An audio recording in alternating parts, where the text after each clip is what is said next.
Sleep. It seems so natural, yet it's often one of the most challenging parts of parenting. For babies between 6 months and a year, it's critical to their development and the parent's well-being.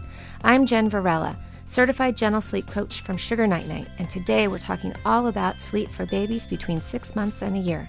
This is Parent Savers, episode 96. Faster than a speeding toddler. Sit still for just a minute. Can soothe boo-boos with a gentle kiss. Would you get down from there? Able to clean poopy bottoms in a single swipe. Oh, what did you eat? Turning frazzled mommies and daddies into procreators of peace and harmony. Ah, quit touching me. It's Parent Savers, empowering new parents everywhere. Welcome, everybody, to Parent Savers, broadcasting from the Birth Education Center of San Diego. Parent Savers is your weekly online, on-the-go support group for parents of newborns, infants, and toddlers. Thanks again to all of our loyal listeners who've joined the Parent Savers Club. All of our members get all of our archived episodes, bonus content after each new show, plus special giveaways and discounts. You can subscribe to our monthly Parent Savers newsletter for a chance to win a membership to our club each month. Another way for you to stay connected is by downloading our free Parent Savers app, available in the Android and iTunes marketplace. That way you get all of our latest episodes right as they come. And of course, make sure to follow us on Facebook, Twitter, and everywhere else Parent Savers is. I think we're on Pinterest, but we need to be updating it a bit more. Before we talk about baby sleep solutions, let's introduce everybody in the room. I'm your host, John O'Reilly, and I have 3 boys, a 7-year-old, a 5-year-old, and a 2-year-old. And I feel like they all stink at sleeping on some level. And so I always love talking about sleep, seeing like what we're doing wrong or maybe what we're doing right. So I always love talking about this topic. All right. Hi, I'm Colina. I am 25.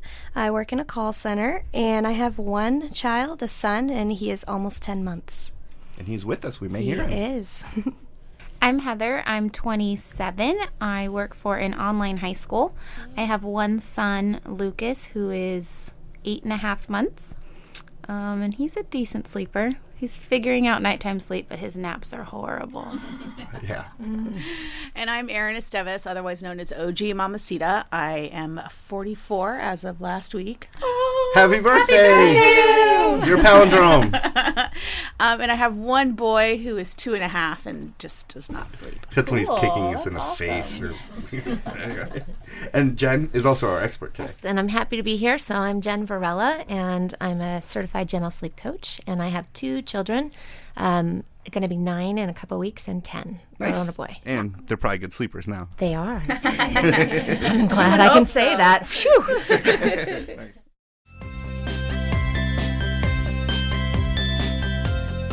Before we jump into the conversation, let's talk about a news headline. This is where we look at a recent story that we've seen on the news or online that would be of interest to parents, and then kind of talk about it and give our perspective.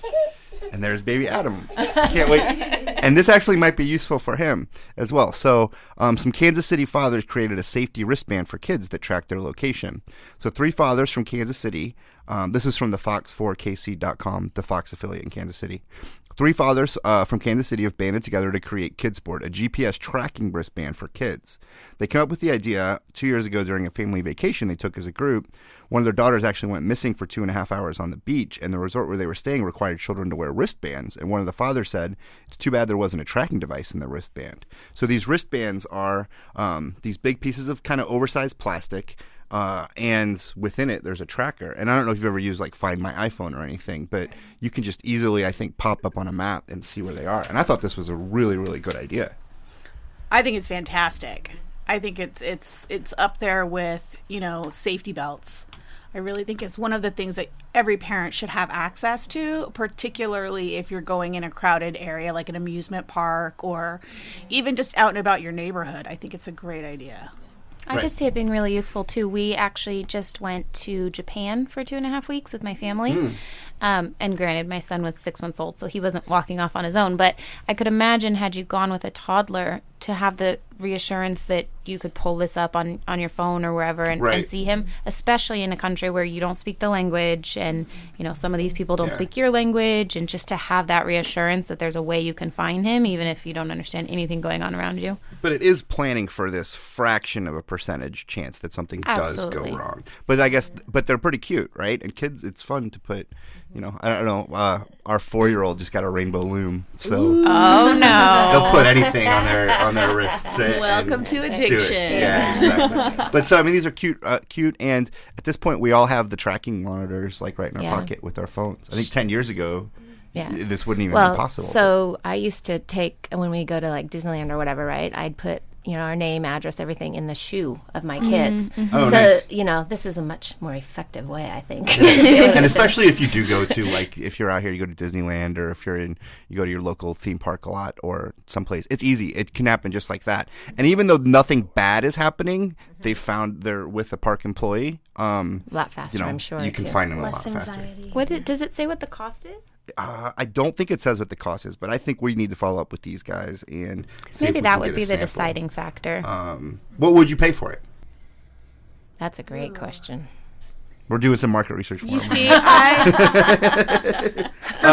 I have said, the price. I have the price, but I want to hear okay, what for would you me, pay for it's up there with safety belts. I'm serious, and I don't know if it's just because I live in a high pedophile ratio neighborhood, but I'd pay $50. Yeah. $129 is what it says I on the would website. totally pay that.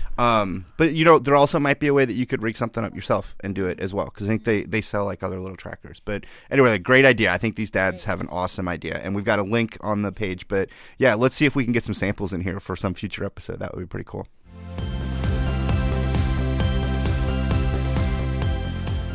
Today's topic on Parent Savers is sleep solutions for babies 6 months old and up to a year. Today we're talking with Jen Varilla, who's a member of the International Association of Child Sleep Consultants and a certified gentle sleep coach. Did I get that right? You did. Nice. Thank you so much for joining us. So last time you were here, we spoke about newborn sleep training, and we were really talking about really young babies. And now let's talk about something that's kind of, I think, a bit more common of a concern. I think everyone kind of accepts that newborn sleeping kind of stinks, and it's how can they start dealing with it. And it was a really fun episode to record. Everyone should go listen to it, of course. But now 6 months to a year, I think, is when everyone really kind of gets into it and starts actually training and trying to see how they can control the sleep patterns. True. Hoping. Yeah, hoping, right? Right? Right. So kind of to talk about then what do babies need to get a good night's sleep is kind of what you're leading at. So I think, first of all, the most important thing is managing your expectations, right?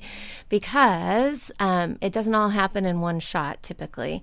And research shows that the ability to stretch their sleep is starting to form for sure at 6 months, but that may not coincide exactly with the parent's ideal stretch, right? So most parents would like it to go from 10 to 6, but often the good stretch happens from onset of bedtime till 1, right? So maybe your baby is getting good stretches, but maybe just not in the time that you would like, right? So managing your own expectations is a big part of that.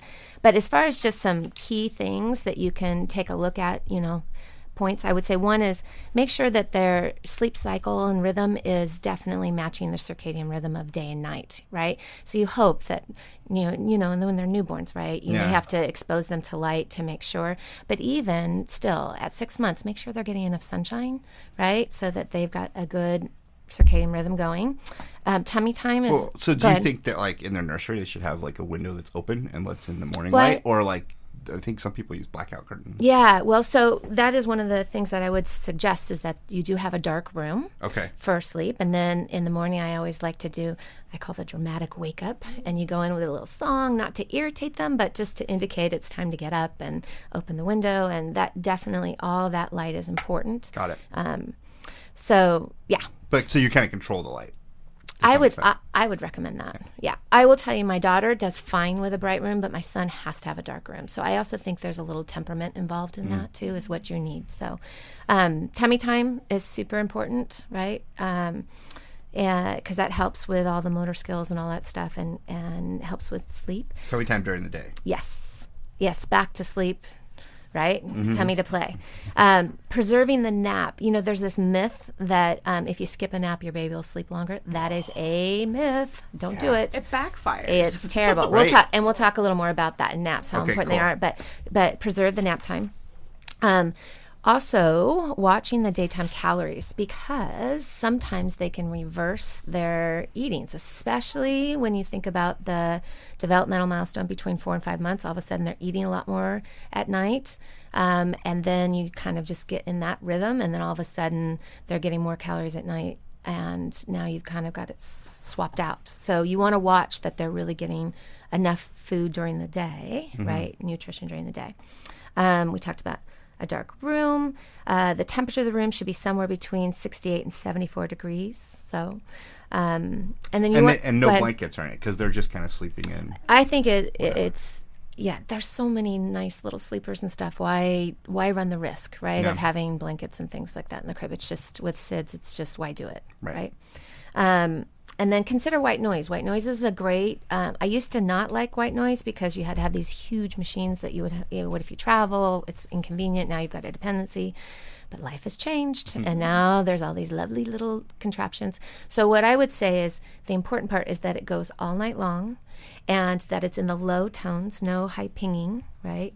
And that it's not going off and on.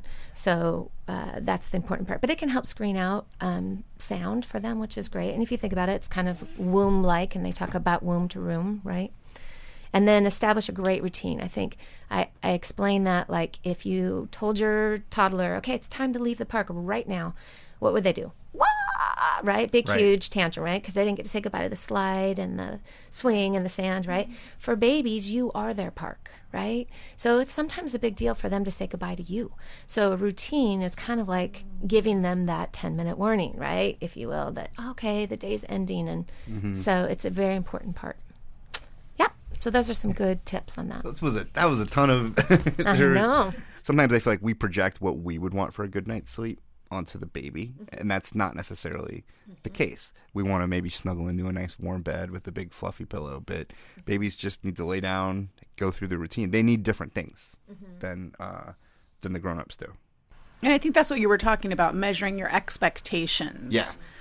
Understanding what you can really expect and achieve. I think that, and if anything out of this segment, I hope that there will be enough information that can just help normalize your experience, because I think we do get really stressed about things should be happening now, right?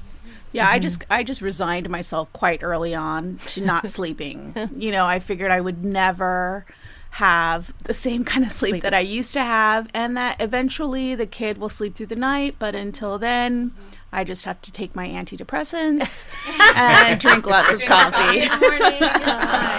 The downs and ups. Yeah. Right? And I guess as a sleep coach, I'd have to say, let's not resolve to completely accepting there'll be no sleep. But I think there is that whole, like, okay, there's a season, right? Yes. There's a season. Yes. For sure. Yes. Yeah.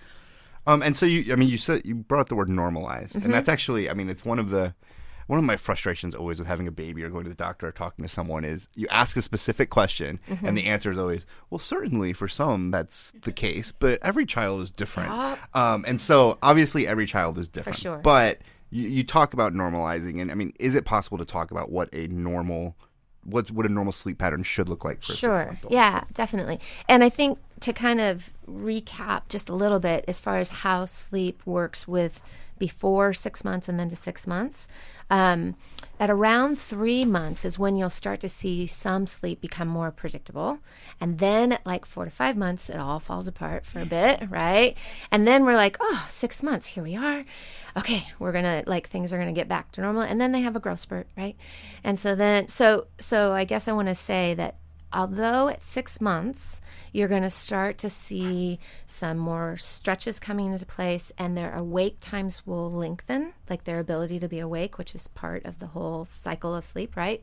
That nap organization does not typically happen until after 6 months, which I think is an expectation that everyone's like, well, how come I can only get my baby to sleep like 30 minutes or 45 minutes? Well, often it's even up until 8 months that I see with my clients where finally they're starting to get a child that can give them an hour and a half sleep. So a couple of things that happen. One is the awake windows get longer, which that they can stay awake. Another is that the nap organization will start to come into place. And then another one is often the aha moment for parents is when I talk with them and we talk about, well, what time's the last nap? And when are you, whereas previously they might have been taking an evening nap, right? And then there's an awake period of time. And then their bedtime's probably more like 9 or 10, right? And then they just think, oh, well, that's when their bedtime is. And so then all of a sudden they start pushing through, right? Well, in actuality, when you start seeing a baby fussy between 6 and 9 at night, you're probably waiting too long to put them to bed. You need to look at maybe more of a 7 a.m. wake up and a 7 p.m. bedtime. So you're looking at something between 6:30 and 7:30 is really when the beginning of night sleep starts. So often, it's a tricky season where you don't really know where their bedtime is. And my suggestion is always start earlier. Yeah. And that can solve a lot of problems with night awakenings and early rising because your baby could be sleep deprived because you're putting him to bed too late. That's what always blows my mind because logically you would think, oh, if they're super tired, if they're even more tired, they're going to sleep even more. Right. But that's not at all what happened. Yeah. And if you miss their sleep window, so now you're hitting their second sleep window, which is then going to be that 9 or whatever, cortisol is kicked in. And if cortisol kicks in and you're trying to put a baby down, and I've said this before, it's like you trying to go to sleep with 4 cups of coffee in your system. I don't care. You can put all the pretty candles out and dim the lights and whatever, but if your body's full of caffeine, you're not going to sleep. Well, same thing with cortisol for them. The saving grace is maybe that sometimes they look up at you with that cute smile and they give you a giggle, and you're like, I wish I was asleep, but you're adorable. Yeah. Heather, are you on a nap schedule? Have naps worked themselves out yet? No, not yet. I'm a working mom, so my son's at daycare during the day, and so I actually struggle a little bit with naps, I think more because of that. I think if he were home with us, I would be much more adamant about like, okay, you've been up for this long, let's go ahead and go down for a nap. Yeah. Or be able to, read his sleep cues a little bit better and just know that he's ready for a nap. I readily understand. They have, 4 babies to 1 adult, so they do the best they can. But, there's times that I pick him up at the end of the day and they're like, oh, he had a nap. He napped for an hour in the middle of the day. And I'm like, an hour all day. Like, he's 8 months old. He woke up at 1. Like, what? This is not going to work. So he's on somewhat of a loose schedule. I'd say during the week when he's with daycare, he always gets 1 longer nap. That's usually like an hour and a half to 2 hours, somewhere in the middle of the day. And then occasionally he'll have like half hour, 45-minute naps, either 1 in the morning before that or 1 in the afternoon after that. When he's home with us on the weekends, he usually gets that 1 in the morning, a longer 1 in the middle of the day, and then 1 in the afternoon. He always gets those 3. And I mean, to me, it seems pretty typical. It's like, he looks tired. Let's put him down. But, it's harder when you've got a lot more running around.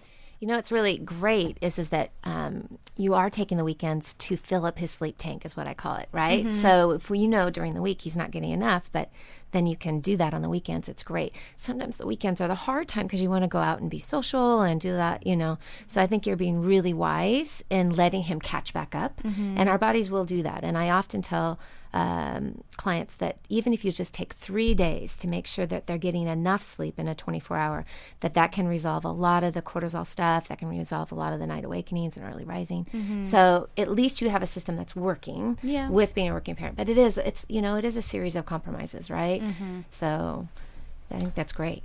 So you'd mentioned, I think, like an 8-hour window, and some of you were talking about like how much should that big chunk be? How much sleep should babies be getting?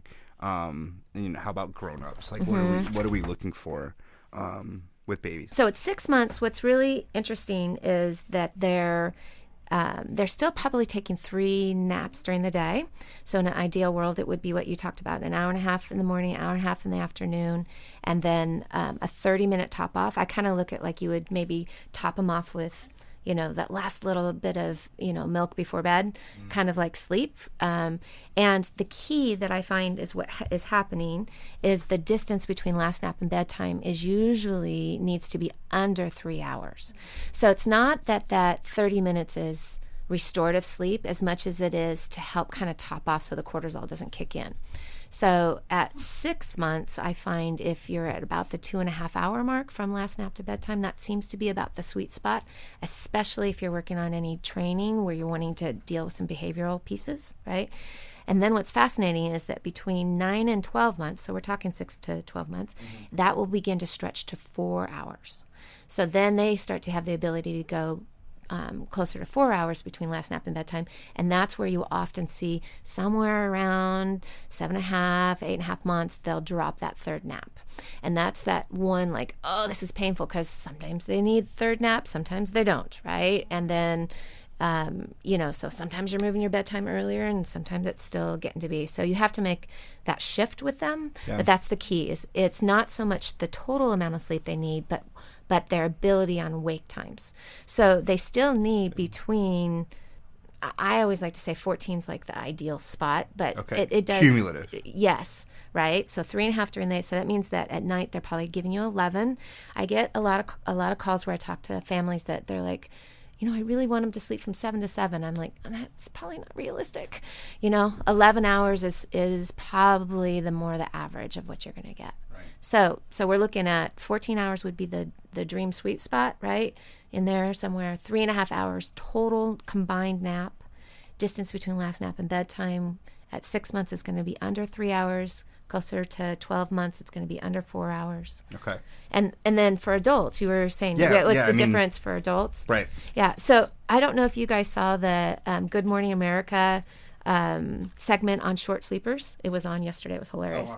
Oh, wow. They showed a segment on the dad and a dad and a daughter, and how they only need like 4 hours sleep, and that's what they've done their whole life, and they don't ever yawn, and they're never tired, and they call them short sleepers. And there is a DNA component to this, in the sense that their brain condenses the sleep cycles, and so they don't need as much sleep. It's fascinating. So have I run into that with the families I work with? There was one conversation I had with a mom once who was like, we went through everything that she was doing, right? And she said, and I just can't get my baby to sleep more than 10 hours in a 24-hour. And we get to end the conversation, and she says, and I only need, between 4 and 5 hours of sleep a night. And I went, could we have talked about that first? Right? So I do think there is some DNA. But as far as averages go, averages is 7 or 8 that they, adults need at night. 5 is considered the minimum. I've heard talks about postpartum depression where it's like you have to have at least 5 hours, otherwise you're sliding down that slippery slope in a whole nother level. So, and then it can be up to 10 hours. I will tell you, I've become obsessed with my own sleep and figuring out where's my sweet spot. And it's kind of embarrassing. I need 9 hours of sleep a night, and to be at my best. And I feel like as a sleep coach, you think I'd be excited about that, but I feel like, it's such a waste of time, right?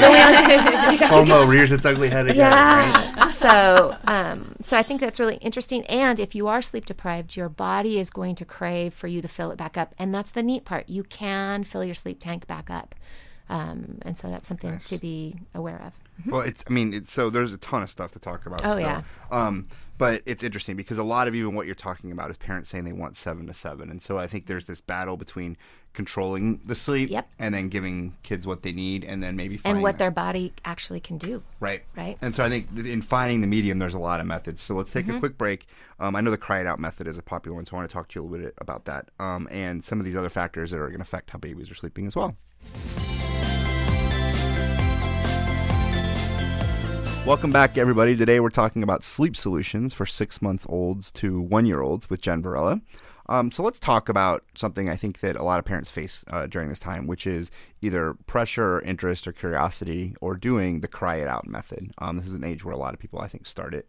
So what do you guys think of crying it out? Or, Yeah, it's going to do the panel, and I'll jump in after you guys. Yeah. Can't do it.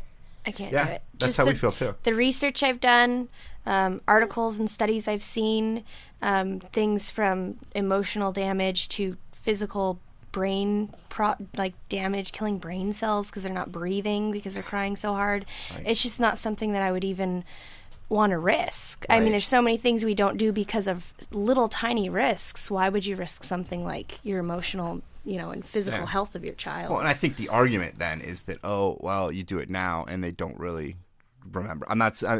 People, that's how people either justify it or the reason they do it is they need to fit it into their schedule and what they need.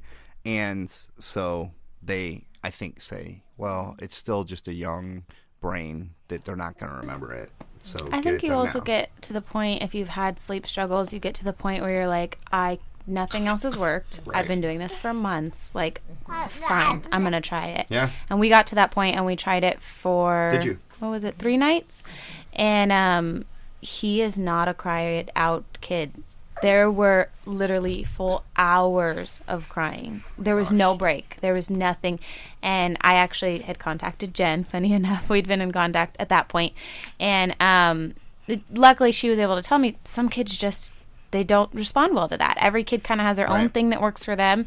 And we were doing it at the same time, of course, as, our best friends, and their kid cried it out, went right to sleep, and no big deal. And so you're like, it works for them. Why doesn't it work for me? But it doesn't work for everybody. It's so interesting when you bring up the concepts of sleep training, right? Because there's lots of camps. Like, the cry out, this is the only solution. No, fading is the only solution. Or no, never train, right? And so I think you gotta call it what it is, in the sense that, does it work? Yes, statistically, there is a high percentage that works for it. Does it work for everyone? No. And what is the key thing that I find? Temperament.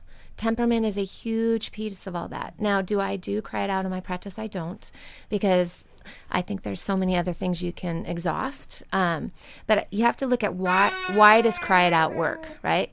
Cry it out works because you're giving them a consistent answer to their question. And what is their question? Are you going to help me to sleep? And so what is the answer to cry it out? You're going to work it out on your own, and I'll be back in the morning, right? True cry it out. So if you think about... there's this thing called the extinction burst, which if you will give your child a consistent answer for 3 days to their question, they maybe at first will push back pretty like, what? Not liking it, and then they will resolve. I don't know when that stops working, but I'm really glad it's still working on my 9 and 10-year-old. So if you look at what is the question they're asking, so if you have things that they're doing that they need in order to fall asleep, well, maybe you could look at doing... Let's say, they need a lot of movement, right, to fall asleep. Well, why not, instead of going cold turkey and going, okay, we're going to take away movement, nursing, holding, patting, right, shushing, all that stuff. What if you move for 45 seconds, you stop for 10 seconds. You move for 45 seconds, you stop for 20 seconds. And that's your answer to the question for 3 days. Well, you will now have a baby. If you continue to stretch them in their tolerance of no movement, you're going to have a baby who can fall asleep without movement. Done. 1 crutch. Then let's take a look at the next one. So you can see why Cry It Out works is because it's a consistent answer to their question. If it is going to work, it will happen within 3 to 5 days, and the crying should become less and less and less. If the crying is not becoming less, it is not working. Yeah. And you need to step away and catch your breath and revisit if that's the right fit for the temperament of your child. And I think that's it, remembering that each child is different and it may not work for some. And so trying to fit the square peg into the round hole. So, and I get it. Gosh, if in 3 days you could be done compared to some of the work I have to do with some families, sure, right? Wouldn't it be nice, right? So I guess I would say I'm not judging as much as I don't do it, and I really like to try and see if there's other methods. Does it work? Yes, it can work for a large percentage. Nice. Shifting gears a little bit, when babies are sleeping, actually it was Jamel Ryan, and she's been on here before. We were talking about some sleep issues, and she had brought up that a lot of times that maybe what she thinks, her theory what's happening with her young child is that the baby's dreaming about some stuff that they had gone through, and that's either waking them up and they're excited, or that's really affecting the sleep, and almost in a positive way that they're having these dreams. So what about are they dreaming? Yes, in fact, there's this great article that came out by Dr. Alan Green, and it talks about the truth about dreams, nightmares, and night terrors. And so dreams happen during REM sleep. There's memory-related theories about REM sleep is when you're consolidating all the information into long-term memory, right? So when there was a study done in 1966, and it's in a book called The Promise of Sleep, where they were setting out to show that babies don't dream. And in the end, they found out that actually, this is what was a startling discovery, they actually dream more as newborn infants than you do as college students. And so another part, so they dream more in the first 2 weeks than at any other time. And it's the visual part of the brain is more active during newborn REM sleep than any adult sleep. So they actually if you think about their experience of coming out of the womb, right? Oh my gosh, that is a lot of information to log in, and right? So actually, I just found that fascinating that they actually dream more. Well, see, I love thinking about this stuff because it would actually make a lot of sense that the only reason we dream as adults is because it's left over is the way that we developed as babies. That, that's how they're learning and going through their world. I think there's a lot of questions about people don't understand fully what dreams are, what's I'm fascinated happening. by it. I'm completely perplexed by the idea that newborns dream more. I mean, it just blows my mind. I know, because then what do they dream about? Processing, They dream about that time they were born. I know. Yeah, right. Well, all the lights, they were in the right womb. now, and getting to know you as the parents and touch, and I mean, there's a lot to log, right? Isn't it? But so then the 6-month to 12-month-olds are doing it too. But really, it's almost a diminished from this study. So infants from 3 to 5 months dream much more than 6 to 12-month-olds. Interesting. Yep. That's really interesting. Yeah. So I love that article. So you should look it up. Thanks so much for joining us today, and thanks so much for listening, everybody. For more information about Baby Sleep Solutions or Sugar Night Night or any of our panelists, visit the episode page on our website, parentsavers.com. We'll actually continue the conversation for members of our Parent Savers Club after the show. We're going to talk a little more about falling asleep in carriers. There's actually been some tragic stories that have come out recently about happening, but it's also something I know that happens a lot with kids, too, is they fall asleep and parents don't know what to do. So we'll talk about that in our bonus segment for members of our Parent Savers Club. If you would like information about that or want to join, visit parentsavers.com. As we near the end of today's show, here's Detective Damian Jackson with some great ways to better protect our children. Hey, Parent Savers. This is Detective Damian Jackson with the Escondido Police Department's Family Protection Unit and the Internet Crimes Against Children Task Force here in San Diego, California. As part of the Escondido Police Department's ongoing series of community outreach education to help families enhance their personal safety, I'm here today to talk to you about Facebook security settings. In today's technology-driven world, it's never been easier to stay connected with friends and family across the globe. On the flip side of that same technology, it's never been easier to be victimized by strangers that wish to do you and your family harm. The good news is that with a little bit of proactive action on your part, you can easily prevent your family from being the next target. Like most people, I've got a Facebook account to share news and events with friends and family over a common network. Just last night, I was reading some comments on a friend's posting and came across a person I don't even know and have never even met in my life that, because of his Facebook settings, provided me with almost every detail of his life, including each person's name and his family, including his wife, his children, where he works, pictures of his kids, his wife, his home, his car, and his personal stance on just about every issue under the sun. The point of this is, he has no clue who I am either, but I know more about him in less than a minute than it would take one of his friends or coworkers several months or more to get. That, my friends, is extremely dangerous. Look at it this way.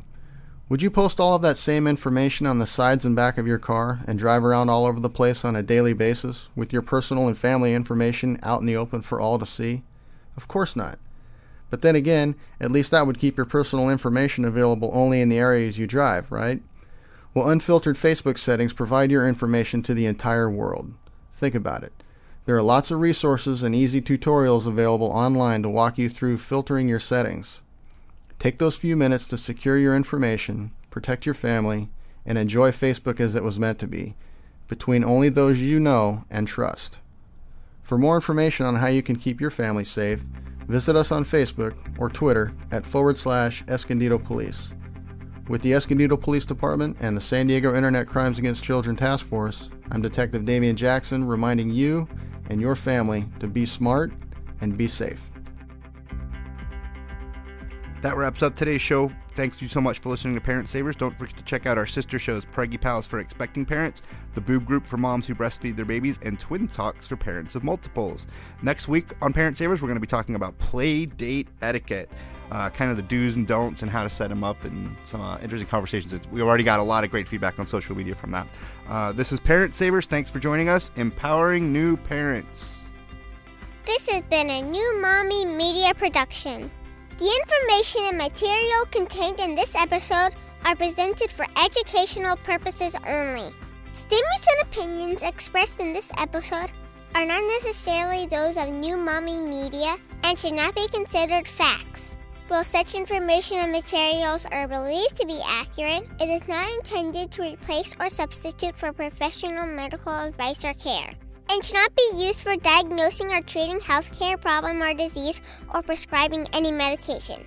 If you have questions or concerns regarding your physical or mental health or the health of your baby, please seek assistance from a qualified healthcare provider. New Mommy Media is expanding our lineup of shows for new and expecting parents. If you have an idea for a new series, or if you're a business or organization interested in joining our network of shows through a co-branded podcast, visit newmommymedia.com. Hey mamas, don't forget to check out Mighty Moms. It's our online community built for new moms just like you.